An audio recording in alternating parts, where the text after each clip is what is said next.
Como já foi dito, hoje temos, essa tarde maravilhosa, temos o Dr. Marcos com a palestra, o tema Não Sabeis o que Pedis.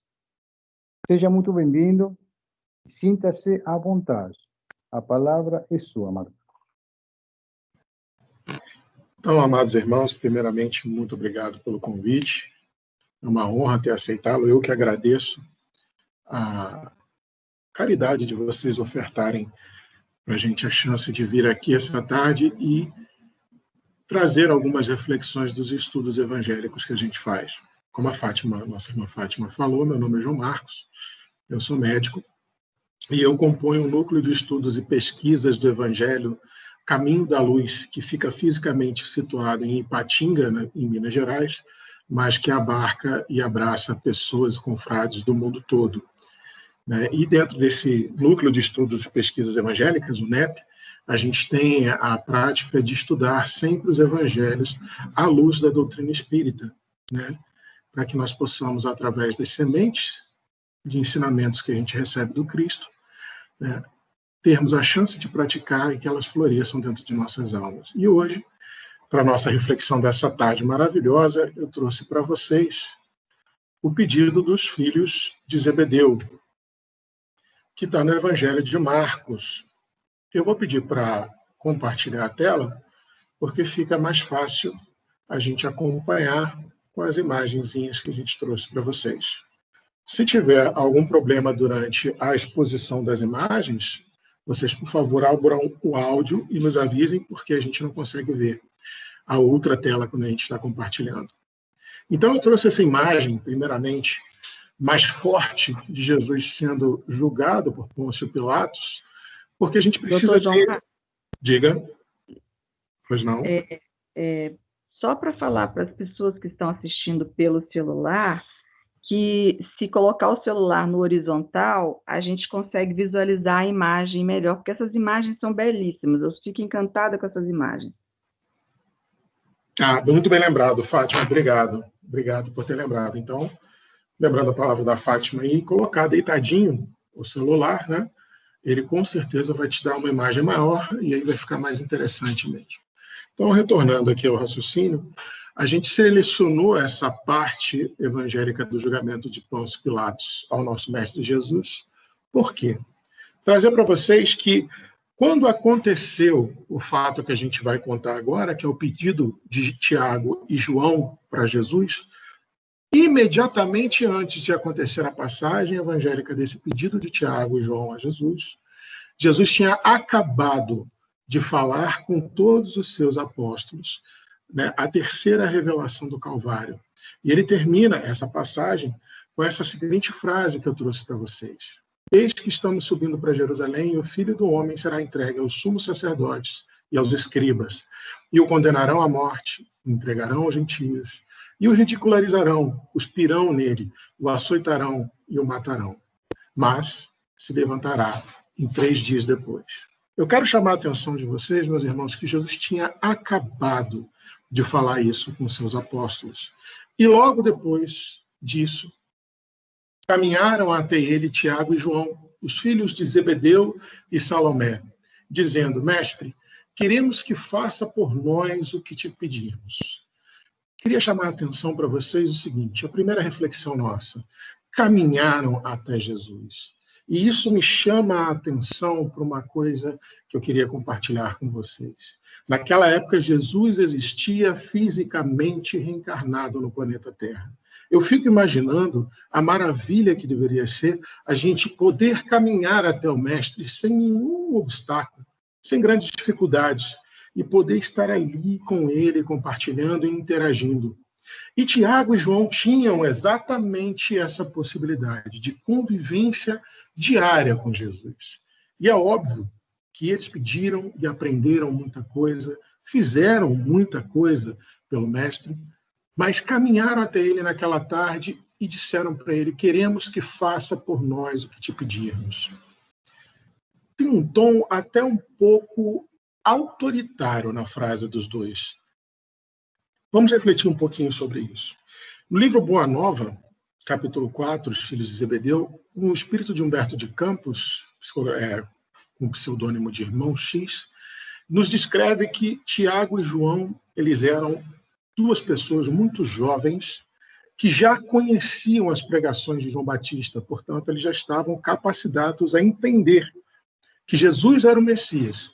E qual era o projeto de Jesus para o planeta Terra? Eles sabiam que Jesus vinha trazer o convite para a inauguração do reino de Deus no íntimo de cada um de nós. Mas eles eram muito jovens e tinham um comportamento muito apaixonado. Por isso que Jesus, inclusive, apelidou os dois de Boanerges, que quer dizer filhos do trovão. Mas Humberto de Campos também fala para a gente que eles eram extremamente gentis, generosos e tinham almas apaixonadas e simples. O que faz deles, nessa descrição, pessoas de boa índole, de bom coração. E mesmo assim eles chegaram com esse tom autoritário para o mestre. Queremos que faça por nós o que te pedirmos. Vamos voltar mais uma vez um pouquinho no tempo para vocês entenderem o motivo desse pedido. Toda essa passagem bíblica, essa sequência histórica na narrativa do Evangelho de Mateus, começa quando Jesus vai instaurar as posses do reino, quando ele faz o discurso de como que o reino de Deus se construiria dentro de nós. E ali, falando de como que o reino se constituiria e como que nós poderíamos adquirir isso, né? Ele fala que todo aquele que abandonar seu pai, sua mãe, seus irmãos, sua casa, seu campo, em meu nome, vai se achar. Todo aquele que perder a vida por mim, ele tinha falado um pouco antes, vai ganhar a vida novamente. E Pedro pergunta para Jesus o seguinte: mestre, nós abandonamos nossa casa, nossa família e nossas posses para te seguir. E Jesus não deixa nem ele terminar a pergunta. Jesus já fala assim: Pedro, todo aquele que abrir mão do que é material, abrir mão daquilo que é transitório, na dinâmica existência do espírito imortal, em nome do Evangelho, ele vai ganhar muito mais na vida futura. Obviamente que Jesus não falou com essas palavras que eu trouxe para vocês, mas a ideia é exatamente essa. Eu acredito que, tendo ouvido isso, Tiago e João perceberam que havia algo de muito grandioso pela frente. E, historicamente, a gente sabe que o povo de Jesus, oprimido pelo Império Romano daquela época, esperava ansiosamente pela volta do Messias. Alguns já com menos esperança, outros ainda esperançosos, como era o caso dos discípulos de Jesus. E todos acreditavam que o Messias chegaria e derrubaria o jugo do Império Romano pela força. E naquele momento eles ainda não tinham entendido que a proposta de Jesus era exatamente outra. Que primeiro se derrubasse a ignorância da lei divina que habita dentro das nossas consciências, traduzida em egoísmo, para que o reino se construísse e, finalmente, cada ser humano fosse liberto de qualquer jugo, de qualquer opressão. Mas, como eu disse a vocês, Tiago e João ainda não tinham percebido que a mensagem do Mestre era essa. Eles imaginavam que, em algum momento, Jesus tomaria de assalto com alguma milícia celeste e derrubaria tanto Herodes Agripas, tanto a família dos Agripas, a dinastia dos Agripas, quanto a dinastia dos romanos. E, pensando assim, eles perceberam: instituído o reino, Jesus vai ser o nosso imperador, o nosso rei. E ele vai precisar de pessoas à sua esquerda e à sua direita. Porque assim tem que ser um rei, tem que ter pessoas que o aconselhem, pessoas que estejam perto dele. Mas antes da gente continuar falando sobre a questão do pedido dos dois, eu queria trazer para vocês que o mestre, mesmo frente ao tom autoritário daqueles irmãos que ele muito amava e que muito amavam a Jesus, ele pergunta: o que vocês querem que eu faça? O que quereis que eu vos faça? Como está no Evangelho de Marcos. E aí já vem um grande exemplo de Jesus. Mesmo frente ao tom autoritário de Tiago e João, Jesus, do alto da brandura da sua sabedoria infinita, ele realiza aquilo que ele mesmo ensina. No Evangelho de Mateus, ele diz: tudo aquilo que você quer que os homens vos façam, faça você primeiro a eles. E dentre outras tantas formas de expressar que Jesus era um servidor de todos, como é a ideia central do Evangelho de Marcos, essa é mais um exemplo. Frente à postura ou à impostura daqueles 2 discípulos ainda, mas que já faziam parte dos 12, Jesus brandamente olha para eles e fala: o que quereis que eu vos faça? Porque é exatamente esse o convite de Jesus para cada um daqueles que pretende segui-lo em alguma instância e de alguma forma. Se você está aqui, você está para cooperar com todos. Você está aqui para auxiliar aos irmãos. E retomando o pedido dos 2 irmãos, disseram para Jesus: dá-nos, deixe que nós nos sentemos na tua glória, um à tua direita e outro à tua esquerda.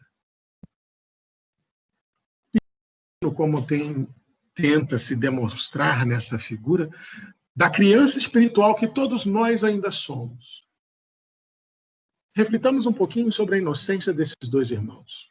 Mesmo que eles ainda não tinham percebido, nessa altura da narrativa de Marcos, qual era realmente a proposta do Mestre para o reino, mesmo que eles achassem que Jesus fosse imperar, como um imperador comum, humano, o reino da Galileia, o reino da Judéia e o reino da Samaria, eles ultrapassam toda e qualquer possibilidade racional de mérito e pedem: deixa que a gente sente na sua glória. Quando você estiver na sua glória de imperador, permita que a gente esteja à sua esquerda e à sua direita. Essa imagem é até comum no nosso inconsciente coletivo. Toda vez que nós vemos em filmes ou em peças de teatro, qualquer tipo de monarca, rei, imperador, sentado, a gente observa que do lado de cá, do lado direito, está a sua rainha, do lado esquerdo, o seu príncipe. Ou, de um lado e de outro, os seus conselheiros. Ou, de um lado, o seu general, do outro, o seu conselheiro. Essa imagem nos traduz que ao lado do imperador estão sempre as pessoas chaves do governo dele. Estão sempre as pessoas que melhor representam a potestade, o poder desse monarca. E João e Tiago ultrapassam toda forma meritória e pedem: dá-nos que nos sentemos na tua glória, um à tua direita e um à tua esquerda. Esse pedido dos irmãos nos faz pensar o seguinte: gente, os 2 tiveram a oportunidade de estar ao lado do Mestre, ali, encarnado, em toda a sua majestade. E eles foram pedir exatamente isso. De toda forma que eles poderiam ter interagido, foi exatamente isso. Mas, sem querer julgá-los, porque a gente não deve julgar para não ser julgado, mas é inevitável que nós façamos essa reflexão de tudo que eles podiam fazer, eles foram lá e pediram. Isso automaticamente leva a gente para outro tipo de reflexão. E nós? E eu? Será que eu tenho sabido pedir ao Mestre exatamente aquilo que eu preciso? Será que eu tenho pedido para Jesus exatamente o que é necessário para minha evolução, para que eu seja um ser, um espírito imortal, cada vez mais com cada vez mais mérito de cooperar na obra divina no nosso planeta? E mais, será que eu tenho percebido tudo que Deus tem me dado, às vezes até muito mais do que a gente merece? Será que eu tenho agradecido por tudo que eu já tenho? Será que eu valorizo tudo aquilo que eu já conquistei? Será que eu sei exatamente o que me falta para poder chegar a Jesus e pedir? Se nós tivéssemos hoje a chance de estarmos ao lado do Mestre com tamanha facilidade, como Tiago e João tinham, o que nós faríamos na presença do Mestre Jesus? Mas, frente a esse pedido, Jesus, muito carinhosamente, traz os seus 2 discípulos muito amados à realidade. Não sabeis o que vocês estão pedindo. Vocês não fazem a mínima ideia do que é ter o direito, o mérito de se sentar à esquerda e à direita da glória de Jesus. Até porque não existem lugares específicos ou lugares de honra no reino de Deus. Jesus veio provar que todos nós temos só um lugar, o lugar de cooperadores. Não existe a esquerda e a direita porque não existe trono. Porque assim como o Pai trabalha até hoje, nosso Mestre também trabalha. E para aqueles que trabalham, não há tempo de sentar em tronos. Não há como você se assentar. Convenhamos, o trabalho de Jesus, a única coisa que nós não podemos querer, nem fazer, nem almejar, é ficar sentado. Por isso Jesus falou, vocês não sabem o que vocês estão pedindo. E completa, vocês acham realmente que podem beber a taça que eu bebo e serem batizados no batismo que eu sou batizado? E antes da gente seguir, é necessário que a gente pare nesse momento da narrativa, da história, para nós fazermos algumas reflexões sobre o sentido simbólico das palavras de Jesus. Quando Jesus fala, vocês acham que podeis beber da taça que eu bebo? Lembremos que lá no Jardim das Aflições, na oração de Jesus ao Pai, ele pede para nos exemplificar que é necessário pedir, principalmente no momento de maior atribulação. Pai, o espírito é pronto, mas a carne é fraca. Se for da sua vontade, afasta de mim esse cálice. Esse momento evangélico gera, principalmente na doutrina espírita, discussões variadas, das mais acaloradas até as mais singelas. Mas a verdade é que, nessa mensagem de Jesus, ele nos ensina: sempre há a chance de você pedir para o Pai. Tem misericórdia, Pai. Eu não sei se eu vou conseguir a prova que se apresenta até mim, mas eu sou completamente e plenamente dócil à sua vontade. Eu me dobro ao seu desígnio porque eu sei que você, como Pai amoroso, não pode desejar nada que seja minimamente prejudicial ao espírito imortal que hoje habita esse corpo dorido, cansado. Então, quando Jesus fala, vocês podem beber da minha taça, ele está querendo perguntar de maneira muito sutil e provoca essa reflexão dentro da inconsciência de tanto Tiago quanto João o seguinte: vocês têm noção do quanto eu padeci para hoje estar aqui, no lugar de servidor maior, de representante direto do Pai, no planeta Terra, que é um planeta de provas e expiações? Será que vocês têm ideia de tudo que eu passei para poder estar aqui hoje? É lógico que Jesus nunca jogaria isso na nossa cara, não me entendam mal. Mas vale o raciocínio para que a gente saiba o que realmente eu tenho direito de pedir. Dentro das minhas súplicas ao Pai Maior, o que realmente eu tenho direito de pedir? E ser batizado no batismo que Jesus foi batizado tem um sentido simbólico muito interessante. O batismo, ao contrário da definição teológica que nós demos nos séculos posteriores ao Evangelho, o batismo no sentido mais puro, que era o sentido da época de Cristo, era o que João Batista fazia, de mergulhar nas águas. E o sentido teocrático do batismo, segundo os habitantes da Palestina da época de Jesus, frente às ideias de João Batista, era simbolizar de maneira física que a partir daquele momento que você reemergia das águas, e lembremos do diálogo de Jesus com Nicodemos, todo aquele que não nascer da carne, não nascer das águas, não pode entrar no reino de Deus. Aquele que não renascer nas águas. Então, o batismo de João Batista, ele representava essa volta de um espírito arrependido das profundezas para ressurgir na flor d'água, um espírito consciente da necessidade de reforma, que com o passar dos anos, dos séculos e dos milênios, foi sendo entendido como arrependimento. Mas a proposta principal era que você, ressurgindo do batismo, você tivesse plena consciência de que você precisava ser reformado. Então, quando Jesus mostra para João e Tiago, vocês ainda têm muito que passar no padecimento da carne para entender quais são os verdadeiros desígnios da existência do espírito imortal. Beber da taça e ser batizado no batismo de Jesus é você entender o quanto que ainda te falta para que você seja merecedor daquilo que você deseja. Tanto nas pequenas coisas, quanto nas grandes coisas. O batismo representa a plenificação da consciência. Representa o despertar da consciência para a necessidade de reforma. Então, desperta a nossa consciência para a nossa condição de seres imperfeitos. E, portanto, por sermos imperfeitos, somos plenamente perfectíveis. Somos plenamente passíveis de aprimoramento. Essas são as palavras de Jesus para Tiago e João. E é lógico que, ainda não entendendo muito bem o que o mestre estava propondo, os dois disseram, sim, a gente pode beber do seu cálice e pode ser batizado, porque, inclusive, como seguiam ambos a João Batista, provavelmente os dois foram batizados nas águas do Jordão.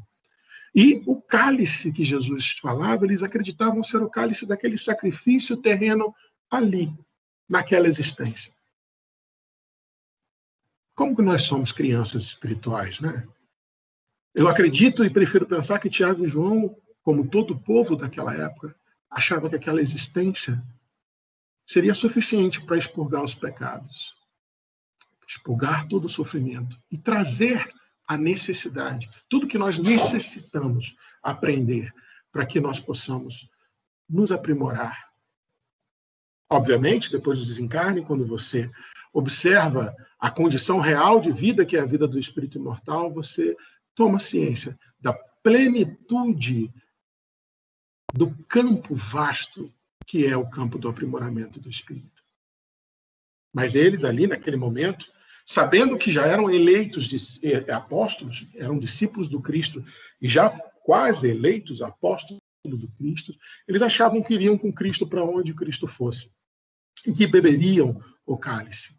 E um outro fato interessante sobre a figura simbólica do cálice é que, muitas vezes, a gente acredita que o cálice, como a gente coloca vinho no cálice, como os cálices eram tidos como objetos muito adornados e muito potentosos dos seus monarcas, usados quando os monarcas voltavam de suas guerras para celebrações, né? Eles acreditavam que, quando Jesus falava do cálice, ele falava assim: se vocês me seguirem nas minhas vitórias. E, de uma certa forma, eles estavam certos. O convite de Jesus é sempre esse. Beber do cálice de Jesus não é só entender o quanto nós vamos sofrer, o quanto que ainda falta de burilamento íntimo para os nossos espíritos. Beber do cálice de Jesus também contém o divino convite para irmos aonde Jesus vai, seguindo os seus passos e vivendo segundo o seu exemplo. Mas eu acredito, e provavelmente eu esteja certo, que naquele momento, em resposta de Tiago e João a Jesus, eles estavam com as crianças espirituais, achando que tudo o que acontecia ali bastava, sem nem ter ideia do futuro daquela própria existência que aguardava ambos. Por isso, com toda a caridade que lhe era peculiar, Jesus concorda com eles. Sim, vocês vão beber. Bebereis, sim, a taça que eu bebo. E sereis batizados, sim, com o batismo que eu sou batizado. Mas observem que Jesus joga isso para o tempo futuro, querendo nos mostrar, de uma maneira extremamente admoestadora, de uma maneira extremamente caridosa com a nossa ignorância, que todos nós podemos e chegaremos um dia até a altura moral do nosso mestre querido. Logicamente que isso é um plano para longuíssimo prazo, mas a doutrina espírita, inclusive, não nos deixa enganar nesse sentido. Todos nós estamos numa seara de aprimoramento, em direção à perfeição do Pai. E temos a eternidade suposta para poder chegar até essa perfeição.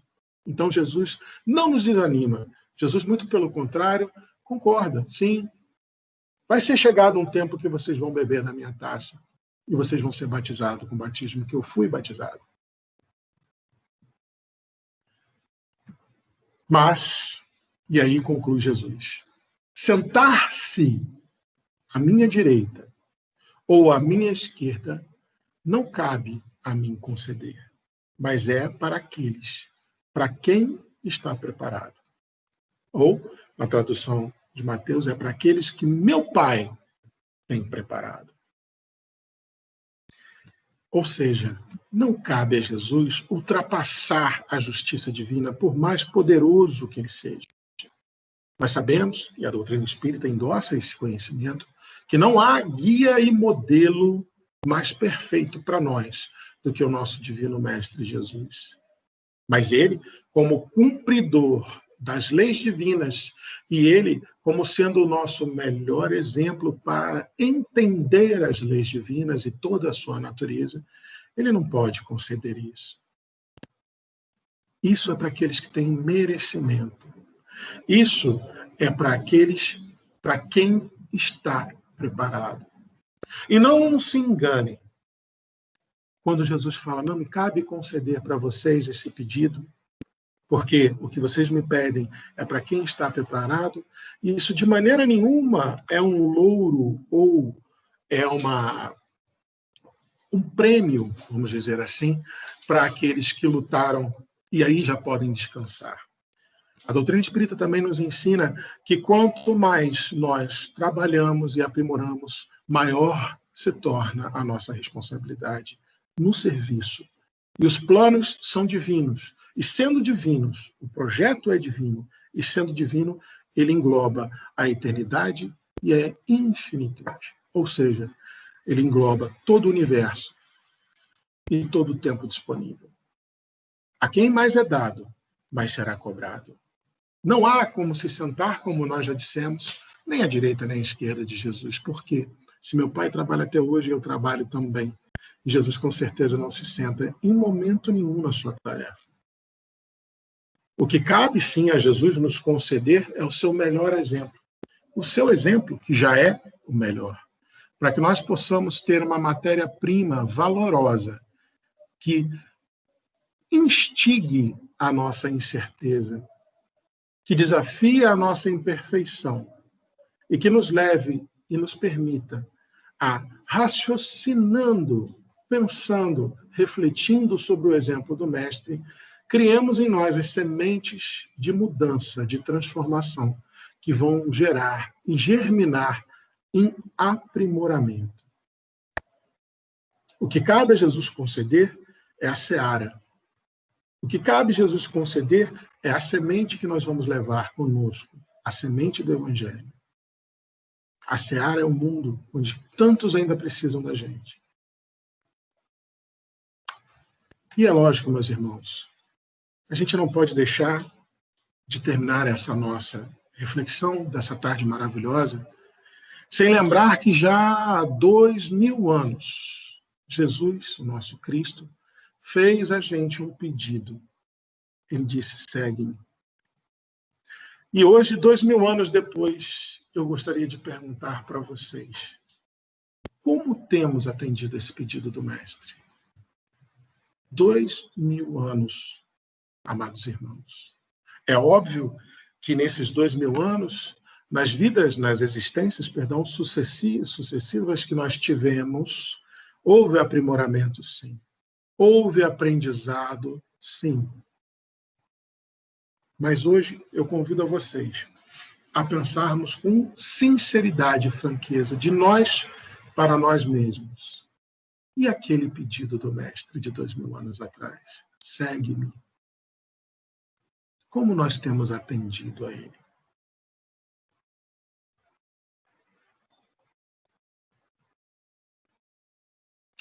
É lógico, meus irmãos, que na seara bendita, é necessário espíritos de primoroso valor. A obra de Deus, ela é magnífica, estupenda, inimaginável. E precisa, sim, de espíritos de grande envergadura. Mas eu gosto sempre de lembrar, toda vez que eu posso, que o nosso benfeitor Emmanuel, se eu não me engano, no livro Roteiro, capítulo 28, Imperfeitos mais úteis. Se eu estiver enganado, vocês podem me corrigir. Ele deixa claro na mensagem dele que Jesus espera qualquer singela cooperação nossa. E ele aceita a gente do jeito que a gente tiver, dorido, cansado, aquebrantado, com toda a nossa imperfeição, com toda a nossa pequenez. Jesus espera há 2000 anos que a gente atenda o pedido. E ele vai aceitar a gente do jeito que a gente for, desde que a gente vá.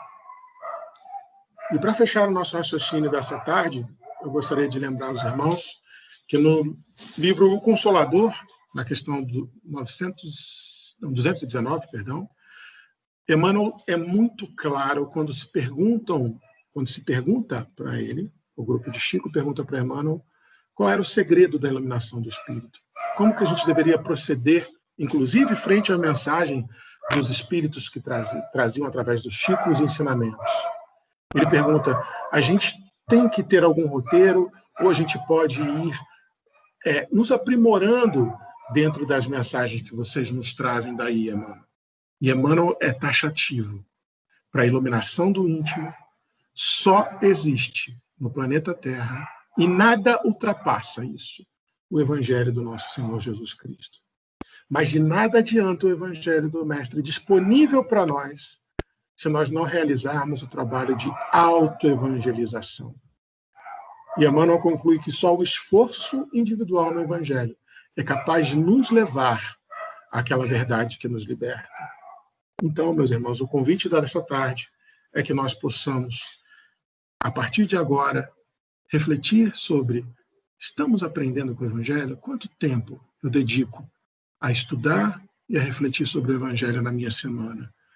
Óbvio, as nossas semanas são muito corridas, a vida é muito corrida. Mas Jesus só pediu isso para a gente: segue-me. Quanto tempo a gente pode dedicar ao Mestre para estudar as suas palavras, refletir sobre os seus exemplos? Porque se nós queremos pedir ao Mestre, por que não podemos atender a um pedido tão singelo? Ele não pediu segue-me, leva o peso, segue-me, me protege. Não, ele só pediu segue-me. Só isso. E mais uma vez, meus irmãos, há 2000 anos ele pede isso, e como que nós temos atendido o pedido do Mestre? Queria agradecer a todos a paciência, a caridade, e que Deus ilumine a todos nós hoje e sempre, e que nosso Mestre seja conosco para hoje e toda a eternidade. Gratidão imensa, e que assim seja.